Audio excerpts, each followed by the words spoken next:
You're listening to Swadhinota, the Bengal Revolution. This program is a historical account to honor those who fought for India's freedom.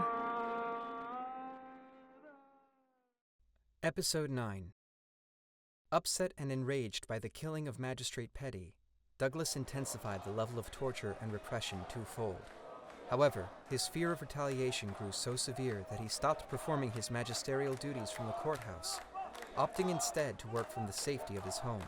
He would only venture out once a month to attend the district board meeting, a short walk from his residence. On some occasions, he would arrive and leave almost immediately, while other times he did not show up at all. Pradyot and Prabhangshu, determined to bring Douglas to justice, grew increasingly impatient as they waited for the right opportunity to strike.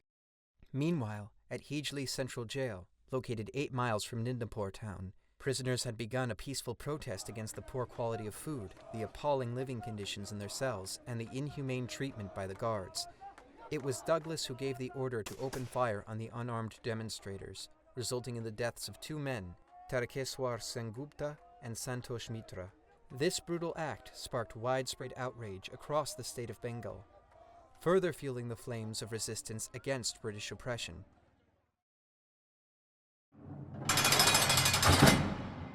In Hijli Central Jail, 2 prisoners, Tarakeswar Sengupta and Santosh Mitra, lay dead in a pool of blood while other prisoners surround them in mourning. Moreover, when a committee was formed by Mr. Douglas, composed of his henchman colleagues, they absolved the policemen who fired and did the killing, and shifted the blame upon the peaceful protesters. There was a public meeting in Calcutta where poet Rabindranath condemned the shooting. Rabindranath writes, I came to this meeting on behalf of my countrymen to warn the alien power that, however ruthless you might be, it is a profound weakness on your part to lose self-esteem. This self-esteem is built upon justice, adherence to the rule of law, sticking to truth and honesty. Though there may be reasons to resent the situation that has gone out of your control. It may not be difficult at all for the ruler to subjugate his subject, but the subject has a God-given right to judge his oppressor, and no force in the world would be able to suppress it. The ruler cannot forget that a favorable vote of confidence and a soulful support of the subjects would determine the longevity of the alien occupation.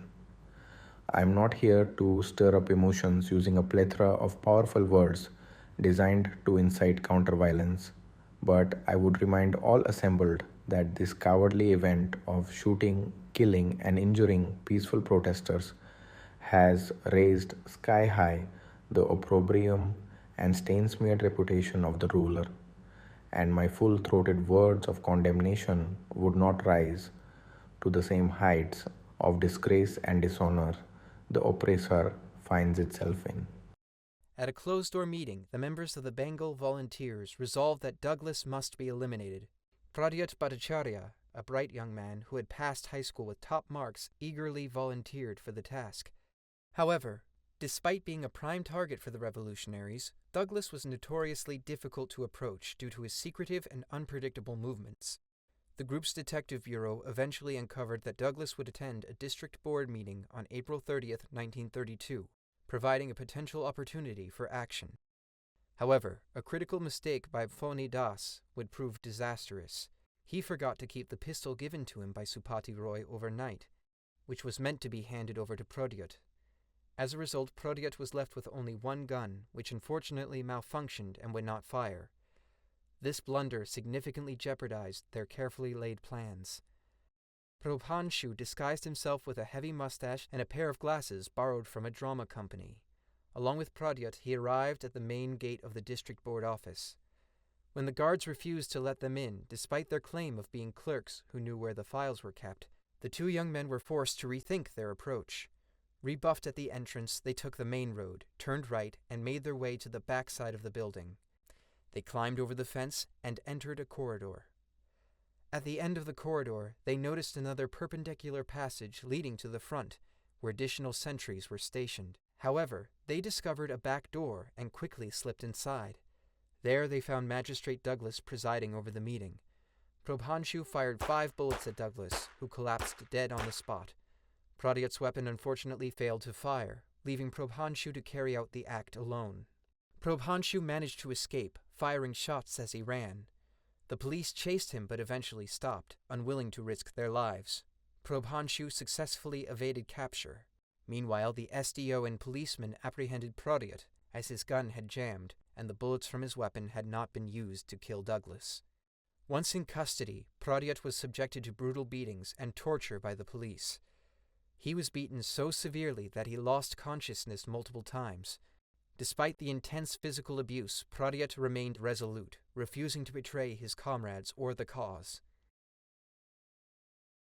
In the court, the officer speaks. Your Honours, this fellow murdered Magistrate Robert Douglas. We were able to catch him as his gun jammed, but his co-assassin ran away. This boy and his sidekick wanted to enter the district board meeting on the pretext that they were clerks and would help out with the files and paperwork. We did not let them in. They went to the back of the board building, climbed a fence, and ran through the corridors to find an open door. When we rushed inside the boardroom, it was too late. The magistrate, sir, was shot. Pradyot's mother, Pankonjani Devi, appeals to the judges K.C. Nag, J. Day, and A. Mustafi. I have come before you to pray for my son's life and a lighter punishment. His gun did not kill Magistrate Douglas. The 5 bullets that were discharged were from another gun. Most unfortunate and condemnable as it is, everyone deserves a second chance. Pradyot is a brilliant student, passed high school in the 1st division, and has a promising future. He might have been in the wrong company, but he earned an unforgettable lesson from the gruesome treatments he received in the jail. My son is not a murderer by nature. Police have not been able to prove that Magistrate Douglas died as a result of being stricken by bullets fired from his gun. I have reviewed his essays, and he is a thoughtful, idealistic, sincere, and honest human being. He is optimistic and deeply patriotic, for which he got himself tangled in a heinous matter. I therefore pray to you on behalf of my country and all mothers that you give him a lighter sentence, for which kind act we will be much beholden.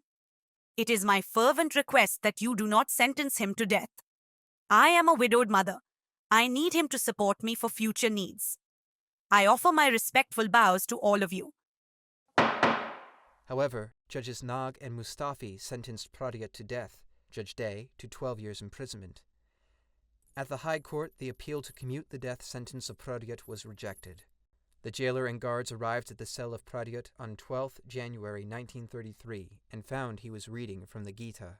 Just as a person casts off worn-out garments and put on that are new, likewise the embodied soul casts off worn-out bodies and take on others that are new. Pradyot was taken to the gallows. Magistrate Burge asks Pradyot, "Are you ready to die?" We have decided no European will be allowed to stay in our town. It is your turn now. Get ready. The jailers confiscate Pradyot's letters to his home. One that was smuggled successfully shows his keenness, depth, and maturity. In the letter, Pradyot reiterates his pride at dying for a purpose and his contentment in choosing a martyr's death over an ordinary one, calling the gallows but a British joke. In the header, he wrote the Sanskrit saying, which translates into, "Mother and motherland are superior to heaven." The notion reverberates into the words penned by the young rebel when he tells his mother that she and his motherland have ever been a unified entity to his eyes, and it is their agony and accumulating hunger for justice that solidified into a revolutionary blaze inside him. He boldly claims, "We don't kill people, we save them." Bengal is not fully aware of this fact yet. That is why most of them misunderstand us. The non-violence curse our violent nature, but our ideal is far beyond their grasp. We fight only to save humanity from the violent cruelty of humans. They mock us as too emotional. Pradyot hammers the point with a clear example. If someone tortures you in front of my eyes, wouldn't I rush in there in a fit of righteous rage to protect you at that instant? Or would I start pondering whether it's worthwhile, whether it's dangerous, whether I should call the police or just observe to give a witness account in court later, whether I should write a fiery article in the newspaper in case justice is denied. Yes, the latter does reek of smart judgment and calm and collected thinking. But would you not recoil in horrified hatred at me then? Would you not think, why didn't I poison this piece of garbage while breastfeeding it at birth? The letter of 1,000 Bengali words has possibly captured the essence of the rebellious spirit flowering into an inferno in erstwhile Bengal, as well as the country. Pradyot muses about the beauty of the soil that would give golden harvests in the years to come, which would in turn lead the country to a higher level of awakening. Pradyot was sad to say goodbye because he would not see that day in his lifetime, but he bows out on a happy note. His last written words were, "Ma, can your Pradyot ever die? Look around. Millions of faces, millions of Pradyots are smiling at you. I am imperishable, immortal, and Mother, I will live on forever. Vande Mataram." Victory to Mother. Bengal Volunteers' leadership, experienced attorneys and legal scholars were convinced Pradyot would not get the death penalty, so the freedom fighters abandoned a plan to forcefully seize him from custody. When that did not happen, people were mad with rage. They thought of taking Judge Nag out, but didn't do so, as that would have alerted Magistrate Burge. Bernard Burge had served the district of Midnapore before as an SDO. This time his wife came to live with him, and she laid out a strict security cordon around her husband. No one would venture to see the magistrate without seeing her first. Vande Mataram. Vande Mataram. Vande Mataram. Sugala, Sugala, Nalajasitana, Satyamalam Mataram, Vande Mataram.